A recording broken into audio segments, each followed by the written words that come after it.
बिस्मिल्लाहिर्रहमानिर्रहीम। स्टूडेंट, हमारा जो आज का टॉपिक है, बिकॉज हम एवरेजेस को डिस्कस कर रहे हैं और एवरेज आपके पास क्या होती है कि average is a single value which represent the whole data. की एवरेज एक सिंगल वैल्यू होती है जो कि आपके होल डेटा को रिप्रेजेंट कर रही होती है। आज हम जो डिस्कस करेंगे वो आपके पास merits and demerits of arithmetic mean. आप अर्थमेटिक मीन तो पढ़ रहे हो, जिसमें शॉर्टकट मेथड पढ़ रहे हो, वेटेड मीन पढ़ रहे हो, डिफरेंट चीजें पढ़ रहे हो, तो आपको ये भी तो पता होना चाहिए ना कि इसके मेरिट्स और डीमेरिट्स क्या हैं, हम इसे क्यों यूज करते हैं, क्यों प्रेफर कर रहे हैं, और अगर इसमें कोई मिस्टेक्स हैं तो वो क्या है। तो ये आपसे वैसे भी पूछे जा सकते हैं, थ्योरेटिकली आपके एग्जाम्स में इस तरह के क्वेश्चन आते हैं। तो मैं चाहती हूँ कि आपका जो कॉन्सेप्ट है वो मैं क्लियर कर सकूँ। Merits and demerits of arithmetic mean आज आपके साथ डिस्कस करूंगी। तो सबसे पहले हम डिस्कस करते हैं मेरिट्स। अगर मैं सिंपल एवरेज को डिस्कस करूँ ना, एवरेज को कि मेरे पास एवरेज अर्थमेटिक मीन क्या है, तो स्टूडेंट आपको पता है कि अर्थमेटिक मीन हमारे पास क्या होता है, sum of X divided by N for the ungroup data and for the group data हमारे पास होता है। फिर शॉर्टकट मेथड तो वो डिफरेंट आ जाते हैं जो कि हम डिस्कस कर रहे थे। ये हमारे पास दो चीजें आती है। इसमें हमारे पास क्या होता है, आपको पता है एक्स तमाम वैल्यूज होते हैं, नंबर ऑफ ऑब्जर्वेशन से डिवाइड कर रहे होते हैं। अब हम बताएंगे कि हमारे पास मेरिट्स हैं। अगर हम सिंपली देखें ना तो ये हमारे पास रिगोर्सली डिफाइन हो रही होती है बाय द मैथमेटिकली फार्मूला। हम इसे मैथमेटिकली फार्मूला अप्लाई करते हुए डिफाइन कर रहे होते हैं ना, तो ये हमारे पास क्या होता है, डिफाइन फर्स्ट जो इसका मेरिट है, डिफाइन बाय मैथमेटिकल फार्मूला। ये मैथमेटिकली फार्मूला अप्लाई करके हम इसे डिफाइन कर रहे थे। लेकिन हमारे पास क्या है, अभी मैंने आपके साथ फार्मूला शेयर किया, आप इसे कैलकुलेट कर रहे हो एग्जांपल में, तो बड़ी इजी टू कैलकुलेट हमारे पास आ गया। आपने अभी देखिए स्टूडेंट, जो मैंने आपके साथ फार्मूलाज लिखे थे बहुत ही सिंपल है, और अगर आप इनके क्वेश्चन सॉल्व करते हैं तो इजी कैलकुलेशन है। आप एक्स की जो वैल्यू होती है, हमारे पास ये फार्मूला होता है, और आपकी जो एक्स की वैल्यूज होती है उससे आप सिंपली प्लस करते हो और आंसर ले लेते हो। तो हम कहते हैं कि जो इसका सेकंड मेरिट है ना, वो इजी टू कैलकुलेट है। कि कैलकुलेशन में आपको किसी किस्म की ये नहीं है कि बहुत ज्यादा फार्मूलाज याद रखने, बहुत ज्यादा ट्रिक्स आपके पास है। सिंपल आप ऑब्जर्वेशन को क्या करते हो, सम करते हो, टोटल पे डिवाइड कर देते हो, तो इजी टू कैलकुलेट है। इसका है कि इजी टू अंडरस्टैंड है। अगर आप किसी को समझा रहे हो तो वो इजीली अंडरस्टैंड कर जाएगा कि ये कैसे हमने अर्थमेटिक मीन जो है वो फाइंड करना है। तो ये भी इसका एक मेरिट है। फिर इसका एक जो मेरिट्स है, हम कहते हैं based on all observation. Based on all observation, आप देखते हो कि अगर एक ऑब्जर्वेशन भी मिस है तो आपका आंसर सही नहीं आएगा, बल्कि ये तमाम की तमाम ऑब्जर्वेशन को इक्वल इंपॉर्टेंस देता है, और आप तमाम ऑब्जर्वेशन को सम करते हो, then we take the arithmetic mean. तो हमारे पास क्या होता है कि जो अर्थमेटिक मीन है वो बेस कर रहा होता है, बेस्ड होता है ऑन ऑल ऑब्जर्वेशन से, तमाम की तमाम जो वैल्यूज है उनको क्या कर रहा होता है, ले रहा होता है। फिर हमारे पास ये क्या है, ये स्टेबल रहता है repeating in sample experiment. Stable in repeated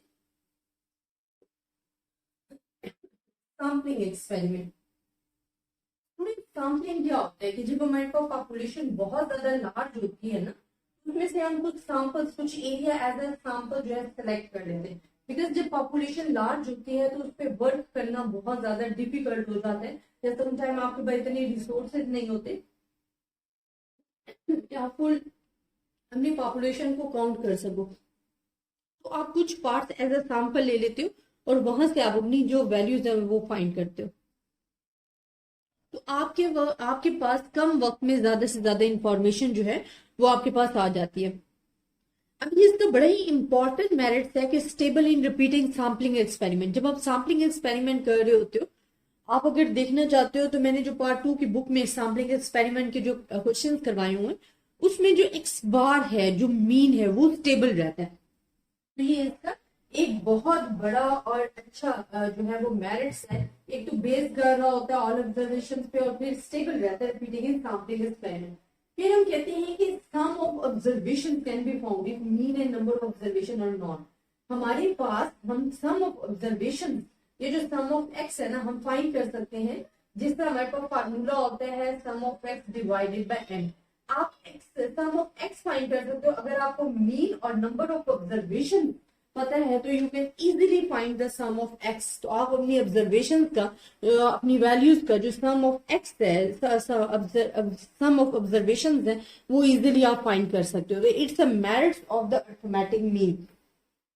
अब आपके पास आ जाते हैं the merits of arithmetic mean. ये तो हमारे पास सिंपली थे कि जी ये बेस्ड कर रहा होता है ऑल ऑब्जर्वेशन पे, इजी टू कैलकुलेट होता है, इजी टू अंडरस्टैंड होता है, सैम्पलिंग एक्सपेरिमेंट में स्टेबल रहता है। तो ये तो हमारे पास थे मेरिट्स। अब हम इनके पढ़ते हैं डी मेरिट्स की, इसमें क्या क्या खराबियां हैं, अगर ऐसी वैल्यूज हो जिसमें एरर आने के चांसेस क्या क्या हैं, या कौन कौन से इसके डी मेरिट्स हैं अर्थमेटिक मीन के, वो मैं आपके साथ डिस्कस करती हूँ। ऐसे क्वेश्चन स्टूडेंट आपके पास एक तो पेपर में भी आ जाते हैं, थ्योरेटिकली पूछे जा सकते हैं, और इंटरव्यू वगैरह के लिए जब आप जा रहे हो तो वाइवा देने जा रहे हो तो वहां भी बहुत सारे क्वेश्चन इनसे रिलेटेड पूछे जाते हैं।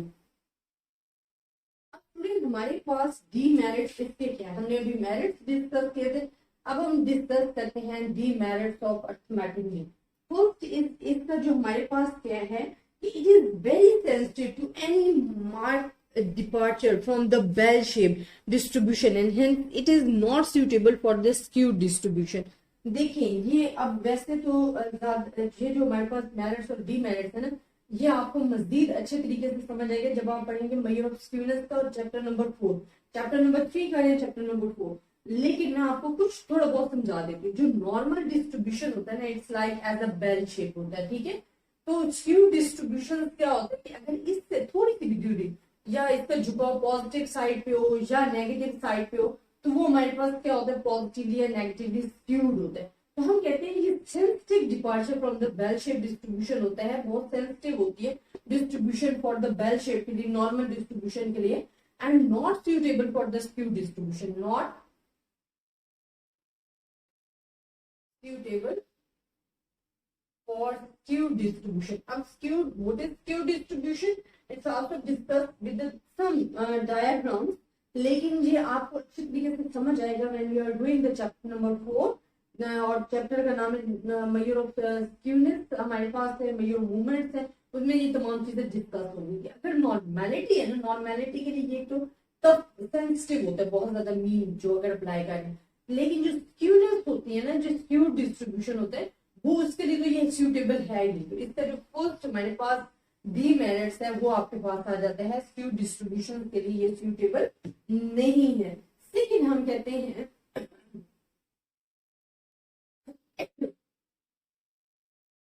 कि जब बहुत ज्यादा वेरिएशन ऑफ डेटा होता है देन ये हमें जो हमारा आंसर है वो सही प्रोवाइड नहीं करता। तो मैं ये लिख देती हूँ, इट गिव्स for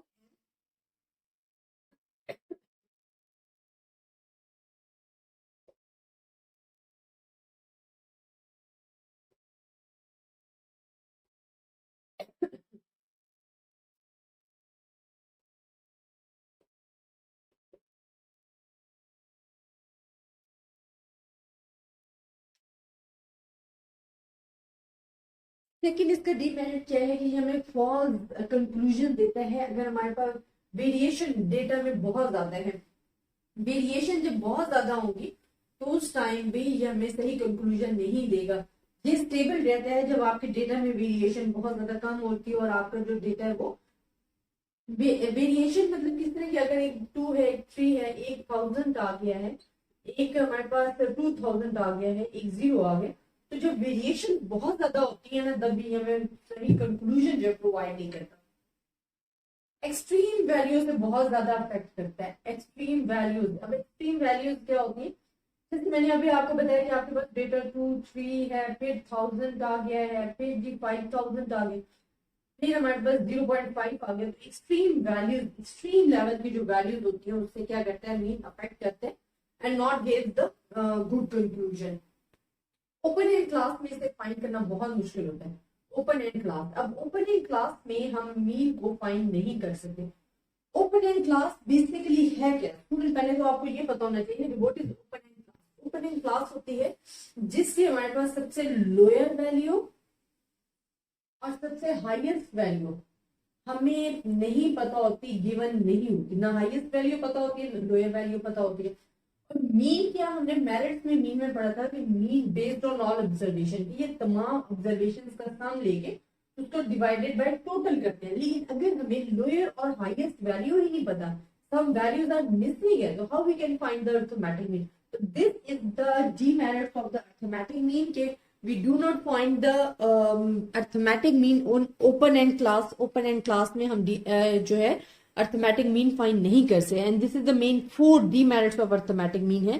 पहला हमारे पास क्या है, not suitable for the skew distribution है। सेकेंड है, it gives the false and misleading conclusion when variations are too much in data. ठीक है, कि जब हमारे पास वेरिएशन बहुत ज्यादा होती है डेटा में, देन हमारे पास सही कंक्लूजन हमें प्रोवाइड मीन नहीं करता अर्थमेटिक मीन। एक्सट्रीम वैल्यूज से अफेक्ट होता है आपका मीन। ओपन एंड क्लास में अर्थमेटिक मीन को फाइंड करना इट्स नॉट अ पॉसिबल। तो ये हमारे पास आ गए डीमेरिट्स। तो आई होप स्टूडेंट आपको अर्थमेटिक मीन के मेरिट्स और डीमेरिट्स समझ में आए होंगे, बिकॉज अर्थमेटिक मीन से रिलेटेड हम अपने तमाम डेटा को डिस्कस कर रहे थे, जिसमें अनग्रुप डेटा था, ग्रुप डेटा था, शॉर्टकट मेथड था, कोडिंग मेथड था। तो आपको पता होना चाहिए कि इसके मेरिट्स और डीमेरिट्स क्या हैं। आई होप स्टूडेंट आपको समझ में आए होंगे। अगर आपको फिर भी किसी भी किस्म की कंफ्यूजन है, आप मुझसे डिस्कस कर सकते हो। ज्यादा से ज्यादा स्टूडेंट्स के साथ शेयर कीजिएगा ताकि सब स्टूडेंट्स से फायदा उठा सके। अपनी दुआओं में याद रखिएगा। अल्लाह हाफिज।